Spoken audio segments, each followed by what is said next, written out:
For 6 years, Ethan Cole had lived like a ghost on the edge of Lake Superior.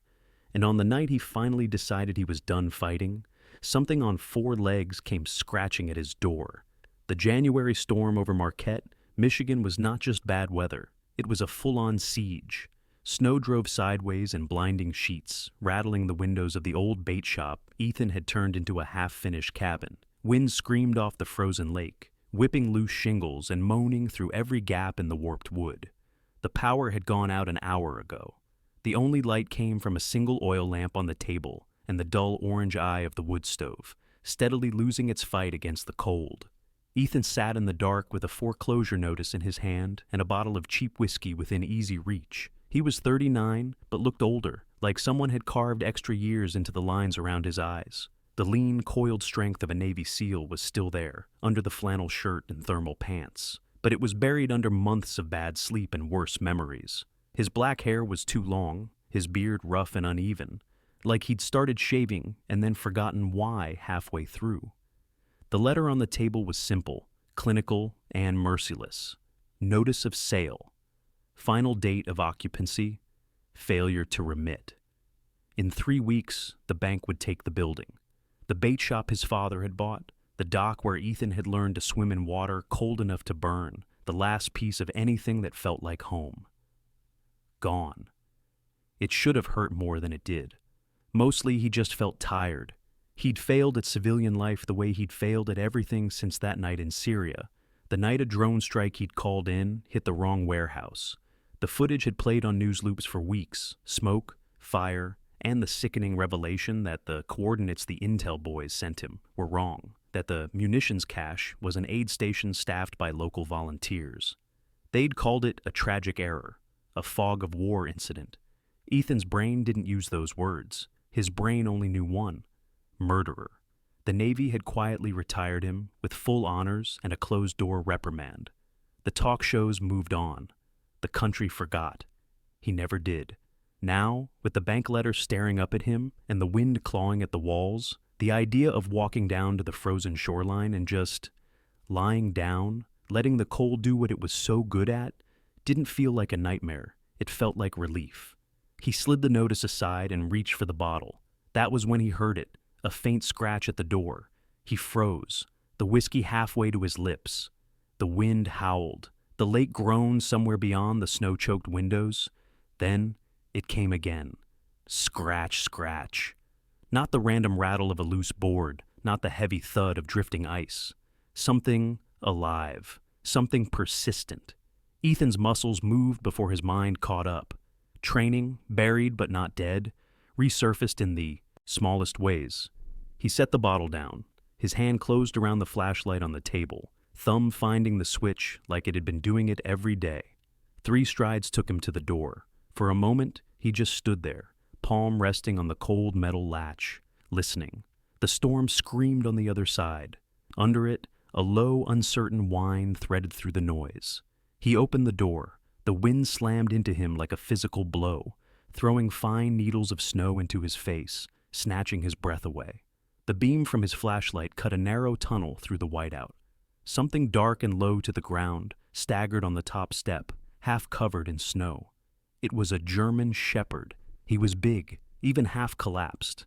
Thick winter coat dusted in ice, powerful shoulders shaking with each shuddering breath.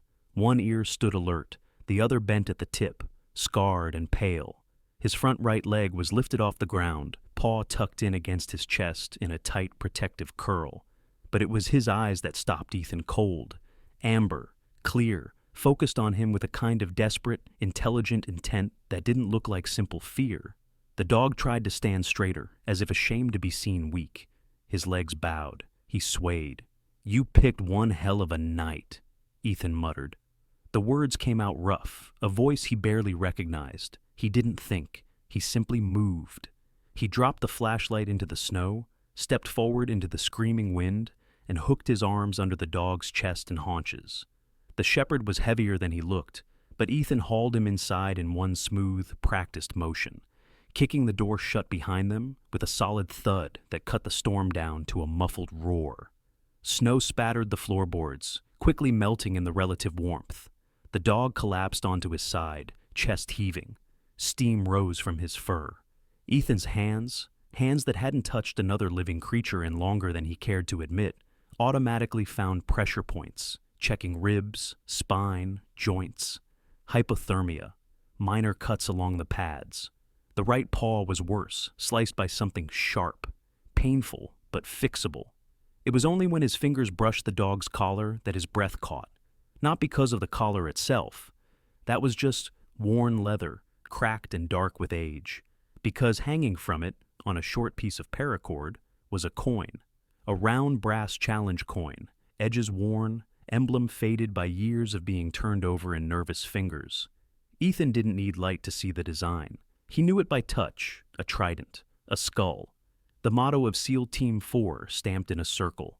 Into the dark, his team, his coin, the one he had slipped into the casket of his commanding officer, Lieutenant Noah Briggs, before they lowered him into the ground in Arlington. Ethan stared at it, his heart suddenly thudding too hard against his ribs. He closed his fist around the coin, knuckles whitening. "Where the hell did you get this?" I whispered. The dog's eyes opened, hazy with exhaustion, but still locked on him. The shepherd didn't flinch, didn't growl. He just looked at Ethan as if to say, "I found you, now get up." Something shifted in Ethan's chest. Not much, not enough to be hope, but enough to keep his fingers from reaching for the bottle again. Instead, he went for the first aid kit. He cleaned the dog's paw with warm water from the kettle, picking tiny shards of ice and glass from the cut. The shepherd winced once, very slightly, but didn't pull away. Ethan wrapped the paw carefully, his big hands surprisingly gentle as the old muscle memory of combat triage came back in flashes. Tourniquets, field dressings, the metallic smell of blood and dust still a ghost in his nostrils. "Whoever you belong to," he muttered, "they trained you well." The dog's tail thumped once against the floor, like agreement. When he was done, Ethan stepped back, suddenly unsure what to do with himself. The wood stove was sputtering. He fed it 2 more logs, watching the flames lick higher. The cabin brightened, but only just. Outside, the storm hammered on, as if furious that something inside had refused to freeze. The shepherd? No, he needed a name. Shifted, carefully testing his weight on the bandaged paw. Pain flickered across his face, but the dog pushed through it, forcing himself upright. He shook violently, sending droplets of melted snow in all directions, and then stood, squarely facing Ethan. That coin on his collar swung gently between them. "Rex," Ethan said quietly, the name coming out of nowhere and landing with the weight of something inevitable. "You look like a Rex." He didn't expect a reaction. He got one anyway. The dog's ears pricked, his head tilted the slightest bit, his tail gave a small, decisive wag, as if he'd been waiting for someone to say the word out loud. Rex took 3 deliberate steps forward until he stood within arm's reach. Ethan's hand moved of its own accord, landing on the thick ruff at his neck. Warmth seeped into his fingers, up his arm, all the way into that hollow place in his chest. "Okay, Rex," he murmured. "You win. You're in." He should have left it at that.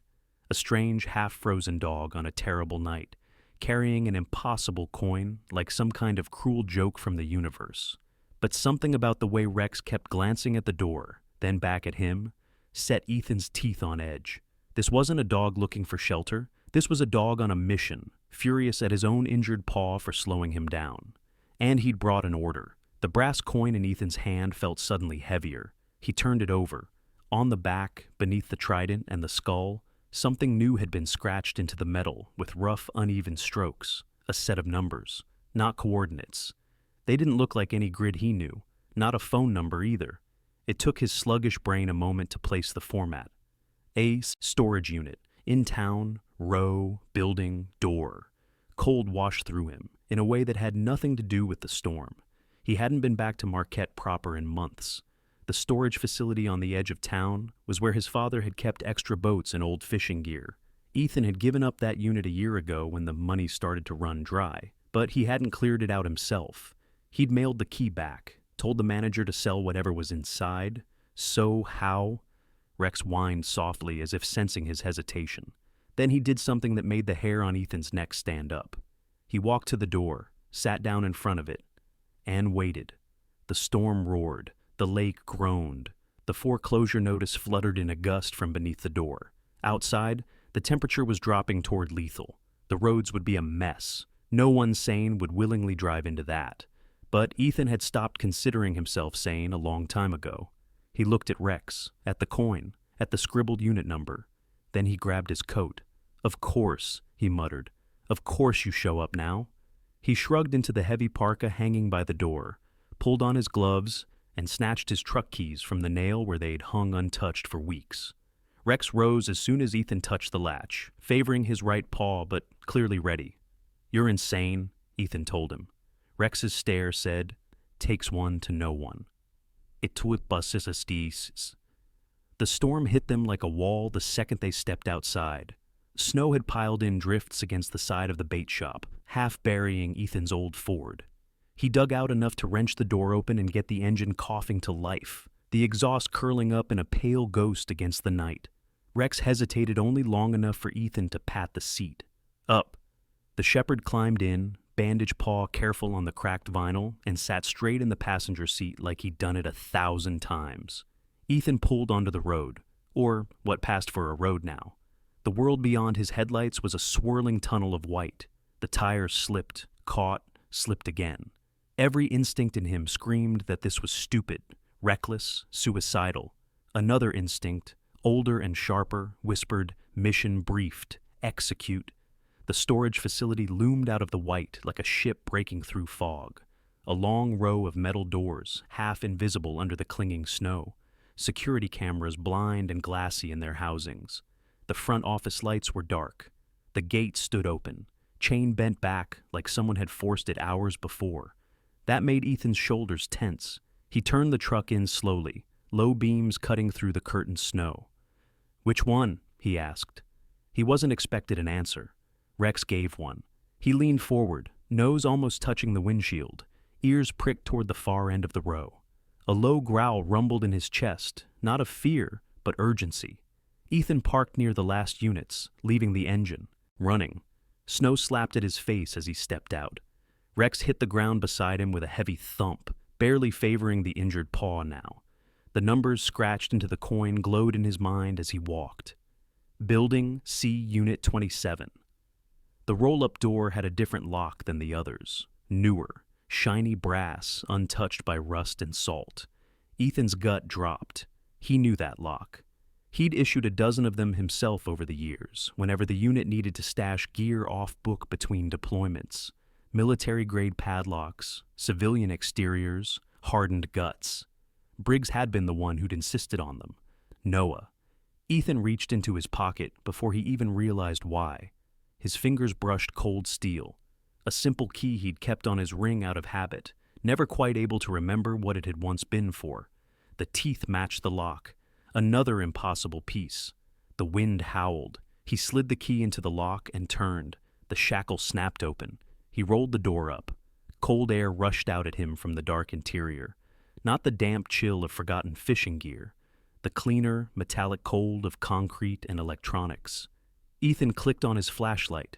The beam swept across a space that had been stripped bare of anything that ever belonged to his father.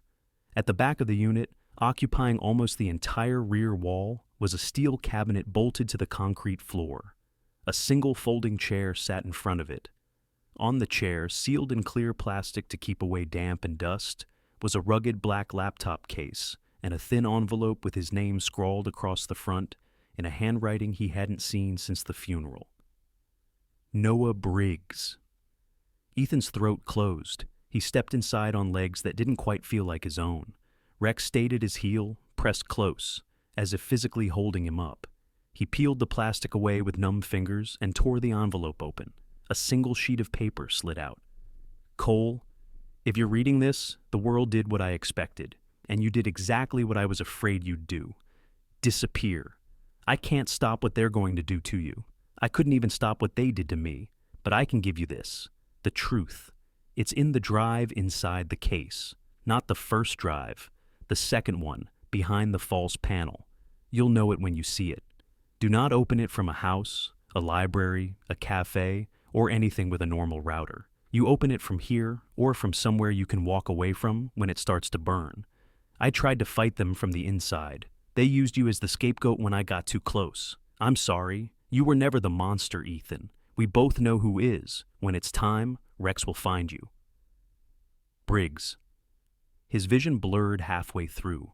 He had to stop, blink hard, force his brain to keep moving across the words. The edges of the paper cut into his fingers. Rex whined once softly. When Ethan looked down, the shepherd's gaze was steady, anchoring him. Rex, he whispered. You were his? The dog's tail brushed the floor. Something like grief flickered in those amber eyes. Briggs was dead. Ethan had stood at his grave, folded the flag, given the speech, throat torn, raw. Hadn't he? He set the letter down and popped the latches on the laptop case. Inside, nestled in molded foam, was a matte black laptop built like a brick, a small portable hotspot with a military contractor's logo half scratched away, and a stack of solid-state drives labeled with innocuous names. Backup A, Backup B, Logistics, and one tucked flat against the lid, behind a plastic cover that didn't quite match. He pried it loose. No label, just a strip of tape with 3 letters written in Briggs's hurried scrawl. Ace. He didn't understand it, not yet. But a lifetime of missions had taught him one thing. When your best man left you a trail in his own blood and guilt, you followed it, even if it hurt, especially if it hurt. The wind had eased by the time they got back to the bait shop, but the snow was deeper, muffling the world under a thick, heavy silence. Ethan's truck growled as it clawed its way back to the shoreline, tires throwing slush. Inside, he lit the lamp again and set the laptop on the table, Briggs's letter beside it. Rex circled once in front of the stove and lay down, his head on his paws, eyes never leaving Ethan. You already know how this ends, don't you? Ethan muttered. The dog didn't answer. He didn't have to. Ethan powered the laptop on. It booted into a bare-bones system. No icons, no wallpaper, just a black screen and a blinking cursor. Briggs had stripped it down. Security, not convenience. He connected the hotspot, watched it establish a signal bouncing through a network that definitely didn't belong to any civilian ISP. Then he slid the drive labeled ACE into the port.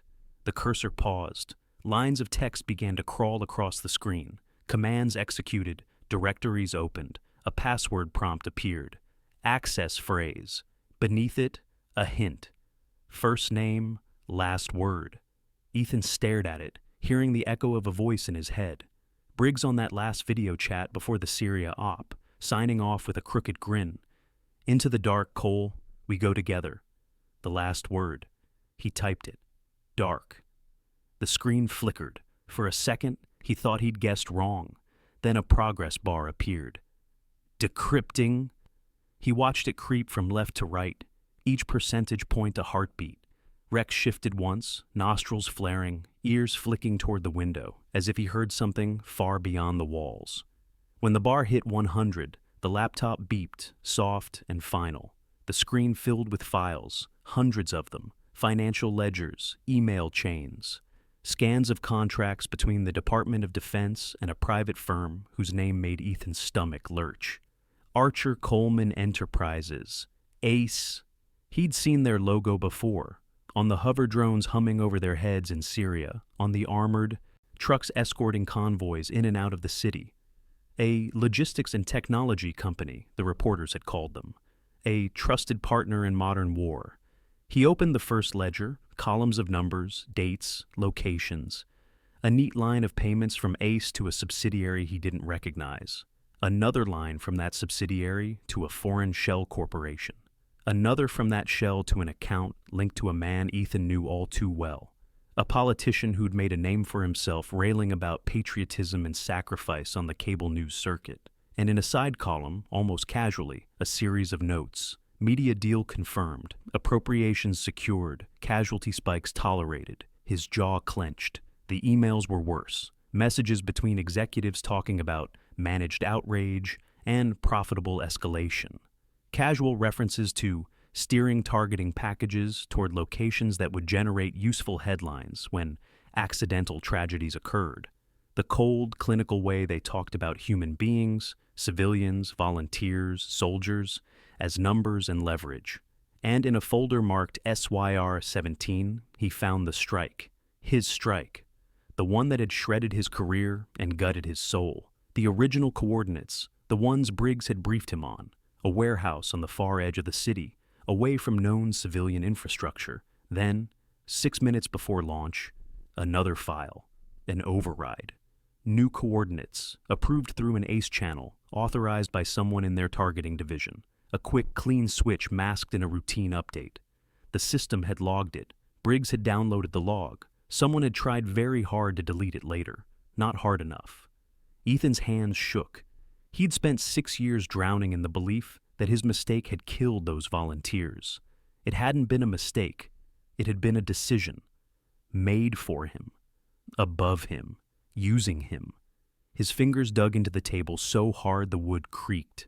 A hand, no, not a hand, a paw, nudged his thigh. Rex had come to sit beside him, pressing his head against Ethan's leg, anchoring him to the present, to the table, to the wood stove and the storm and the harsh yellow circle of the lamp, to the fact that the people responsible were still breathing. Briggs had died trying to stop them. They'd needed a face to plaster on the screen, a villain to feed to the public, a good soldier with a clean record, the perfect tragic monster. They'd picked Ethan. He could feel the shape of the plan now, the way Briggs must have. Too late, trapped in a tangle of classified files and political pressure, the kind of trap you don't dig your way out of. So Briggs had done what he could. He'd turned the trap into a weapon and waited for someone stubborn enough to pick it up. Thunder rolled low over the lake, though there was no lightning, just wind. Or maybe that was his own pulse in his ears. The laptop beeped again, a soft tone that made him flinch. A small window had appeared in the corner of the screen, blinking. Remote access. Ping detected. Source. Unknown. Trace. Blocking. Partial. Ethan's stomach turned to ice. Of course they're watching, he breathed. Briggs's warning echoed in his head. Don't open it from anywhere you can't walk away from when it starts to burn. He'd opened it from the bait shop, his last piece of home. Rex's ears were fully up now, head turned toward the north wall where the wind hit hardest. He growled, low and long. Headlights swept across the frosted window, not from the road, from the shore.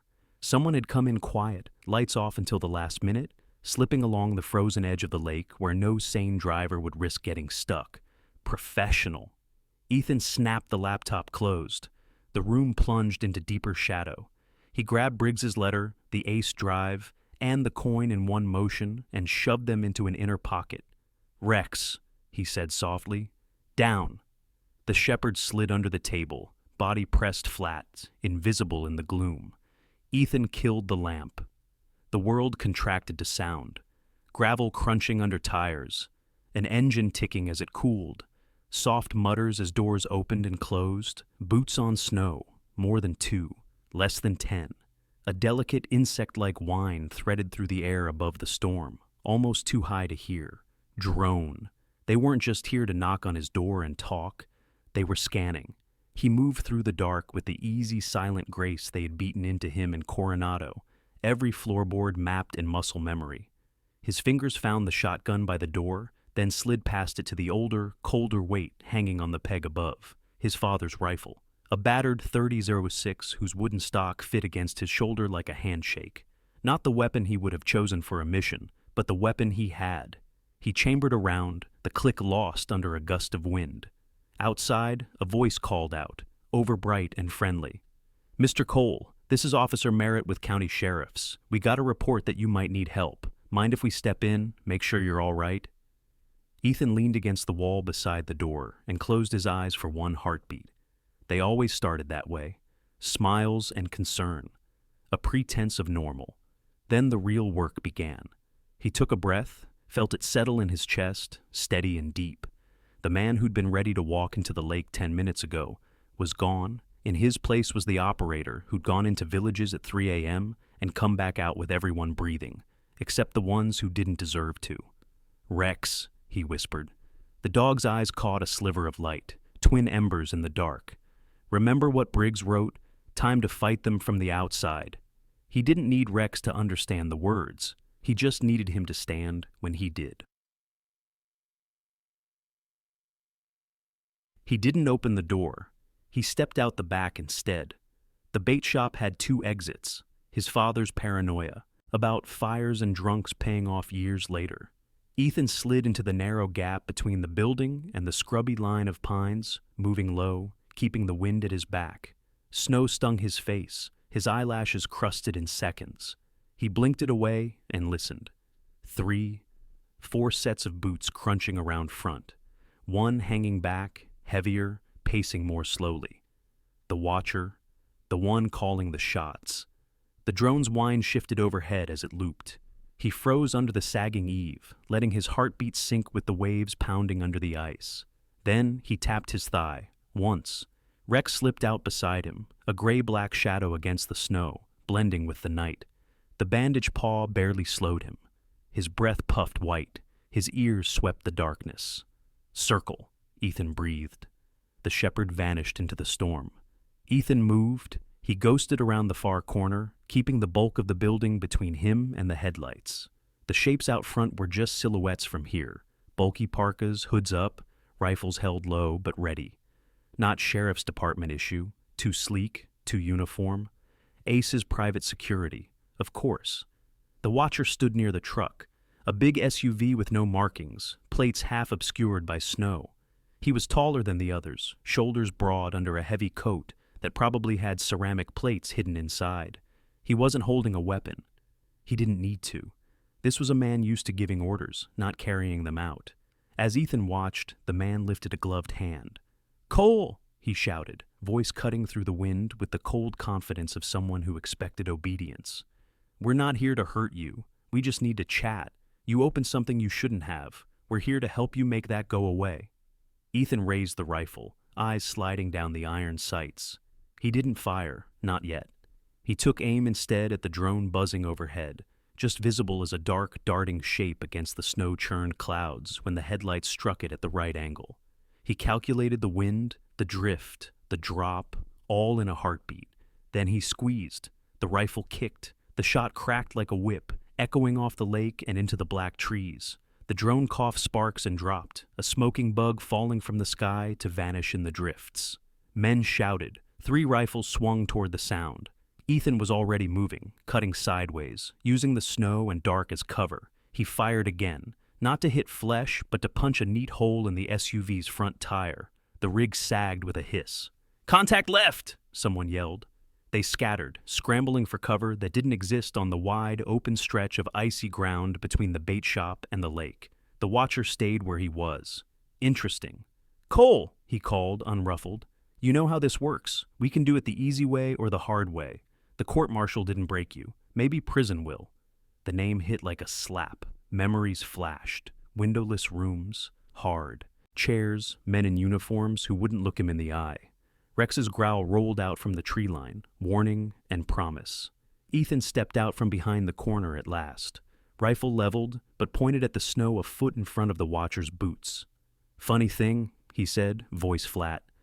"I've already done my time." The nearest security man jerked his weapon up. The watcher lifted 2 fingers, and he froze. Up close, the man's face was all sharp angles and smooth skin, handsome in a TV politician way. His eyes, though, his eyes were dead. "You're making a mistake," he said, smiling faintly. "We can plug this leak. Nobody has to know. You hand over what Briggs left you, and you can keep hiding out here on your little frozen rock until the lake finishes you off. Or," he gestured toward the bait shop, dismissive, "or you say no, and we take you in on a national security violation. That story about the poor, confused veteran who bombed the wrong building, it gets a sequel, and this time, there's no sympathy." "Who are you?" Ethan asked. The man tilted his head, amused. "Name's not important. I work for people who sign your pension checks." "Archer Coleman?" Ethan said. The man's smile didn't change, but something in his posture did. A tightening, a microsecond flinch. "Careful, Cole," he murmured. "That's the kind of name that gets you disappeared." Rex stepped out of the storm then, like a shadow solidifying. He came behind one of the gunmen, silent as a dream until the last 2 paces. Then he exploded forward, slamming into the back of the man's knees. The guy went down with a yell, rifle flying from his hands. Teeth closed around his forearm, not tearing, not maiming, but locking, crushing muscle hard enough to make the man scream and drop any thought of reaching for a sidearm. Another guard spun, barrel swinging toward the dog. Ethan didn't think. The rifle cracked again. The bullet hit the snow 6 inches from the man's boot, throwing a plume into his face. He cursed and staggered back, blinded for a second. "Don't," Ethan said, voice like ice. "He's done more for this country than you ever will." The watcher's gaze flicked between Ethan and Rex, calculating.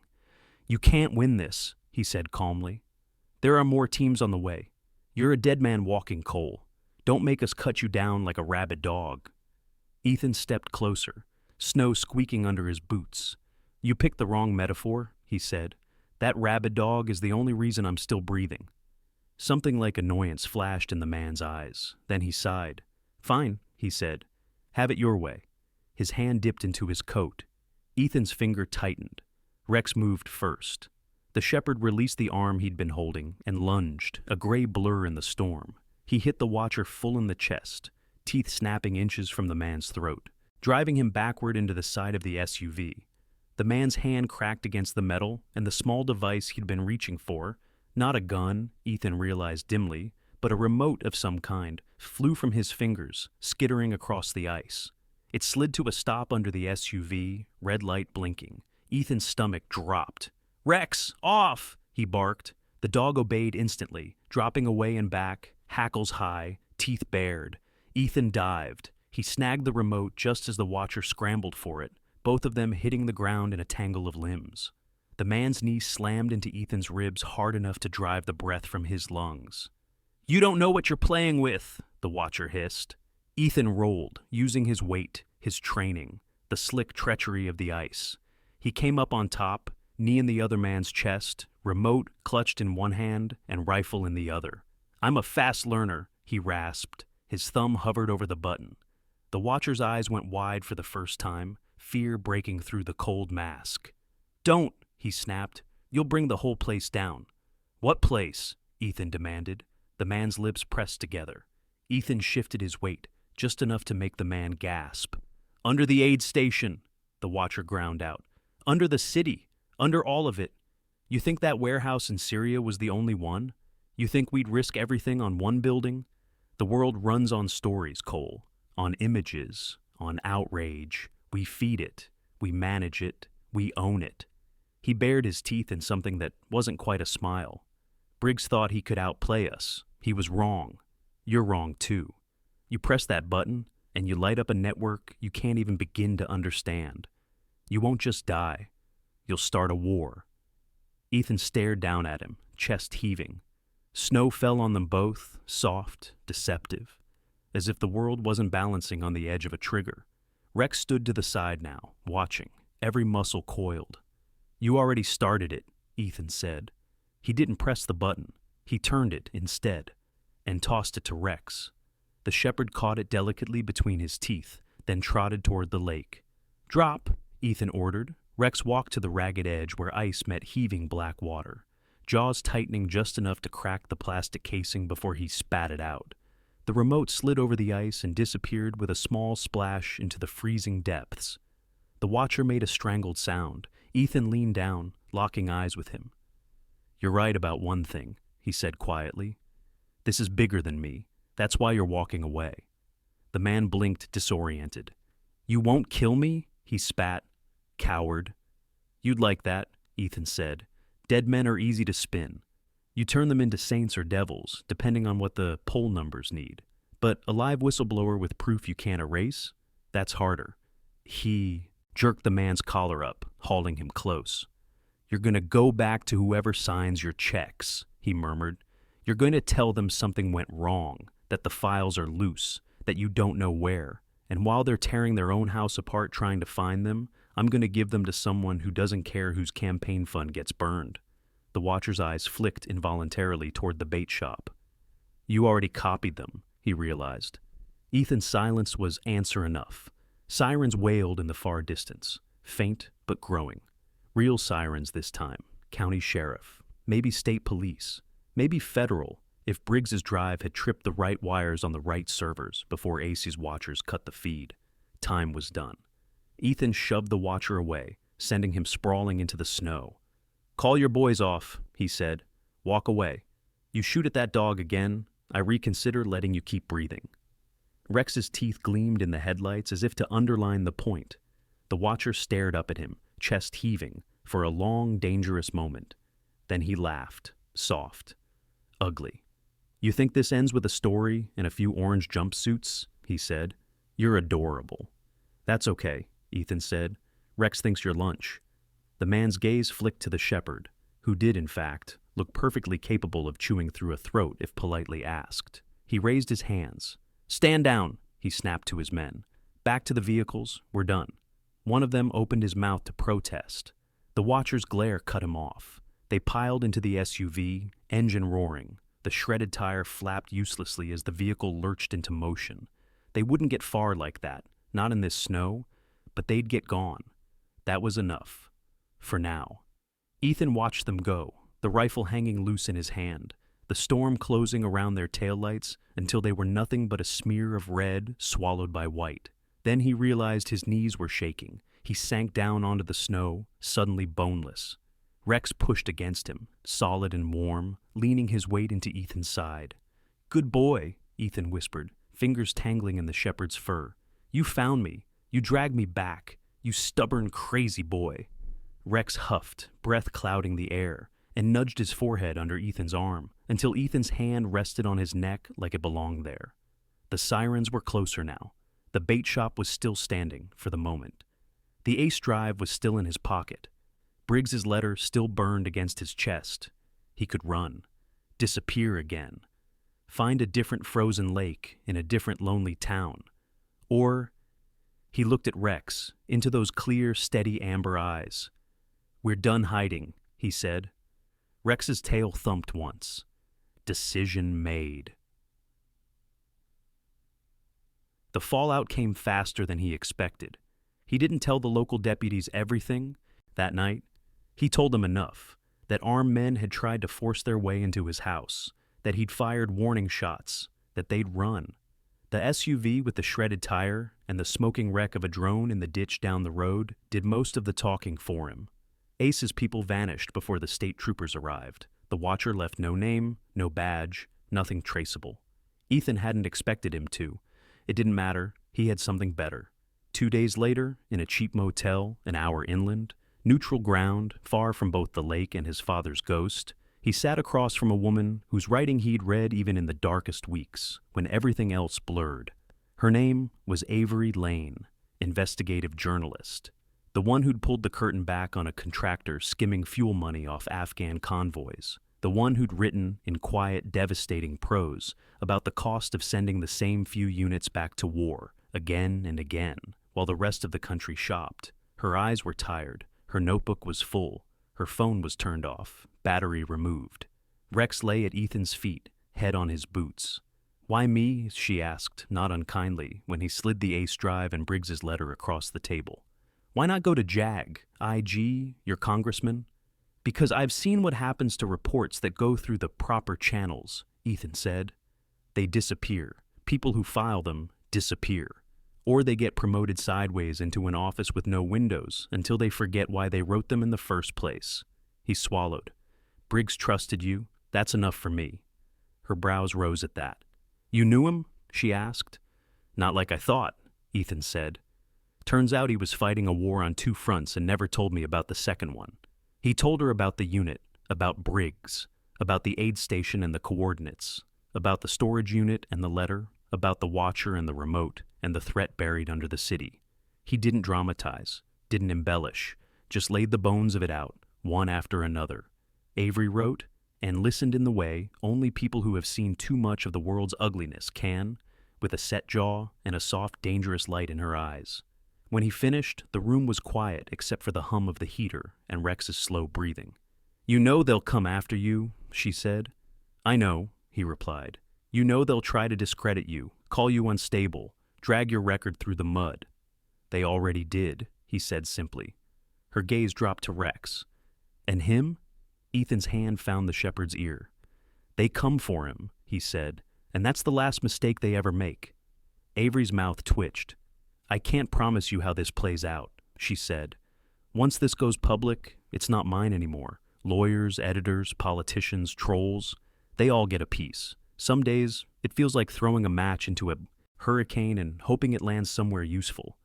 Briggs didn't die for a secret, Ethan said. He died trying to drag this into the light. That's all I'm asking. She nodded. Okay, she said. Then we start with the documents. We verify every line, every transfer, every email. We get corroboration from anyone still alive and willing to talk. And when we go big. She slid the drive into a padded envelope, sealed it, and locked it in the motel safe. 3 weeks later, the world exploded. Not in the way Ethan was used to. No shockwave, no heat, no dust, just words. Avery's story dropped on a Tuesday morning, pushed live by 3 major outlets at once, and mirrored on 100 smaller sites within minutes. The headline was simple. Contractor shifted U.S. targeting to boost profits. Documents show. Ethan didn't read the whole piece the first time. He couldn't. He saw enough. Screenshots of Ace's emails, quotes from anonymous field officers confirming patterns, a photo of Briggs in uniform, smiling like a man who didn't know the future yet, and had to step away, his vision blurring. Cable news picked it up by noon. By evening, senators who'd never heard of Archer Coleman the day before were demanding hearings. The Secretary of Defense stood in front of a lectern and promised full cooperation. Stock prices for Ace plunged. Lawsuits bloomed like mold after rain. Some talking heads called it treason. Others called it overblown. A tragic mix-up turned into a witch hunt. The internet called it everything. In the eye of that digital storm, one detail slipped through that made Ethan's knees buckle.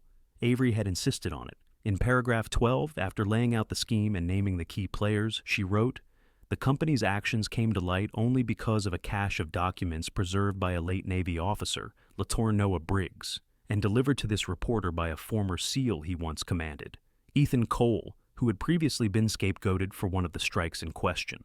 Not villain, not butcher, just a man, a witness." His phone buzzed for days afterward with numbers he didn't recognize. Journalists, old teammates, lawyers offering help, public relations firms offering to manage his narrative. He ignored most of them. He answered one. A woman from the Pentagon's Office of the Inspector General, voice steady, told him that Ace's contract had been suspended, that a criminal investigation was underway, that congressional subpoenas had been issued, that his court-martial file was being reviewed.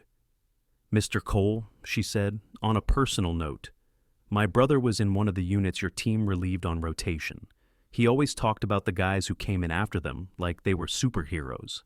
I'm sorry for what you've carried." He didn't know what to say to that, so he said nothing. Rex, stretched out on the cabin floor beside him, rolled onto his back, and presented his belly like he'd just won the lottery. Life, as it turned out, kept coming. Spring came late to Lake Superior, but it came. The ice broke, grinding and groaning, and finally drifting out in dirty slabs. The bank called again about the foreclosure. This time, the tone was different. Avery's story had mentioned his ruined finances. An organization that quietly helped veterans with legal and housing crises reached out. An attorney who'd done 3 tours as a Marine offered pro bono work. They didn't erase the debt. They restructured it. The bait shop stayed. Slowly, painfully, Ethan began to turn it into what his father had dreamed and never quite managed. A small marina and tackle shop for summer tourists. A warm place for weary fishermen to drink coffee and tell lies about the size of their catch. Rex became a fixture on the dock. Kids loved him. Parents trusted him. The old men who'd spent their whole lives on the water swore he could predict storms an hour before the first dark cloud appeared, just by the way he sat and stared at the horizon. On the worst nights, when the wind battered the windows and memory still dragged him back to burning streets overseas, Ethan would wake gasping and find a heavy head pressing against his chest, amber eyes watching him until his breathing slowed. Sometimes he still heard the warehouse, still smelled smoke that wasn't there. But now, when he didn't see his own hands on the trigger. He saw signatures on contracts, emails, wire transfers. He saw the men who had thought they could own war and walk away clean. He saw Briggs sitting in that storage unit years before, knowing he couldn't stop what was coming, but refusing to let it vanish without a trace. And he saw Rex limping through a blizzard with a coin on his collar, refusing to let the last piece of truth freeze in the dark. On a soft June evening, as the sun bled gold across the edge of the lake and the dock creaked under the weight of another long day, Avery came back. She leaned on the railing, watching a knot of kids throw a tennis ball for Rex. The shepherd thundered up and down the shore, bandage paw long-heeled, launching himself into the shallows each time with a joyous abandon Ethan still couldn't quite believe. "You look better," Avery said. "So do you," Ethan replied. "Less gray." "Don't start. I have editors to terrify. I can't be going soft." They watched in silence for a moment. "You know," she said quietly, "they're talking about your case in D.C. Some people want to make you the face of this. Hearings, testimony, cameras, all that." He grimaced. "Hard pass." "I figured," she said. "Thought it might help to hear, though. You're not just a headline anymore. You're part of why this stopped." He shook his head. "Briggs is why it stopped," he said. "I just picked up where he left off." Her gaze dropped to Rex, who had just dropped the ball at the feet of a little boy in a Spider-Man shirt and was staring up at him, tail wagging, waiting for the throw. "And him?" she asked. Ethan smiled, a small, genuine thing that no longer felt foreign on his face. "He's the reason I'm still here to pick anything up," he said. "If he hadn't scratched at my door that night—" He trailed off. They both knew how that sentence ended. A breeze came off the water, cool and clean, carrying the smell of pine and fish and gasoline. The last light of day caught in Rex's coat, turning the scar on his bent ear into a silver crescent. "Do you ever think about leaving?" Avery asked. "Going somewhere warmer, quieter?" "Sometimes," he admitted. "Then I remember there are storms everywhere. Here, at least, I know how the lake moves." "And you've got a co-captain who doesn't sleep on watch," she said. He glanced down at Rex, who had stopped mid-shake to watch a family on the far dock load up their boat, taking note, never really off duty. "Yeah," Ethan said softly. "I do." We may never have a Rex scratch at our door in the middle of a blizzard, dragging us back from the edge with a coin and a stare that doesn't let us lie to ourselves. We may never uncover files in a storage unit that change the course of a company or a country, but most of us know what it is to carry ghosts, guilt, grief, the weight of choices that weren't ours, but landed on our shoulders anyway. When the noise gets loud and the world feels cruel, it's easy to believe we're alone in that storm, that no one sees us losing our grip, that slipping under might be easier than clawing our way back to the surface. Loyal animals, in their quiet, stubborn way, refuse to believe that. They sit by our side when everyone else has turned away. They push their noses under our hands until we remember we're still here. They drag us outside when all we want to do is stay in the dark. They don't know about court-martials or scandals or headlines. They just know us. And sometimes, like Rex, they lead us toward the truth we've been too afraid to face, that we are more than the worst thing we've ever done, or the worst story ever told about us. The bond between a veteran and a dog like Rex isn't about heroics in war zones or dramatic showdowns in the snow. It's about something simpler and harder: staying. Staying when it's ugly. Staying when it hurts. Staying when walking into the lake feels easier than taking one more breath. We may not find secret ledgers or topple corrupt giants in our own lives, but we can answer the scratch at the door. We can pick up the phone when a friend calls in the middle of the night. We can sit on the floor with a dog whose eyes say, "I'm here, so are you, let's keep going." And in doing that, in choosing again and again to step back from the edge, to stand beside one another in the storm, we build our own kind of fortress, not of steel and guns, but of trust and love and the quiet, stubborn courage to walk into the dark together and keep walking until we find the light.